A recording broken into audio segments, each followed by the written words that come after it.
Do you have to impress somebody, but you can't cook to save your fucking life? This is what you make. Don't fuck it up. We're making a ragu. Grab a chuck roast. We're gonna cut them into small chunks. Salt. Grab a big pot. Get it ripping hot. Avocado oil. This is probably the easiest and best dish I've ever made. Get a good sear on the meat until it looks like this. Throw out all the hot oil. This is what makes your dish taste good. Meat goes back in. Let this rip on high heat for 2 minutes. Deglaze with red wine, but I can't drink wine. Use white wine instead. Scrape the bottom of your pot and get all the flavor out. This part happens fast. Pay attention. 2 onions, 5 cloves of garlic, a little bit of thyme, 1 liter of tomato sauce, 1 liter of chicken stock. Cover it with aluminium. Oven, 400 degrees, 3 hours. England's gonna win the Euro Cup.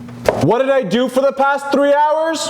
I got the worst haircut of my fucking life. Take your meat out. This is what it should look like. This becomes your pasta sauce. This is how you make fresh pasta. You look at it, you yell at it, and it turns into pasta. Salt, pasta, sauce goes in, pasta, 4 tablespoons of pasta water, knob of butter, Parmigiano Reggiano, mixy, good. Parmesan on top, basil.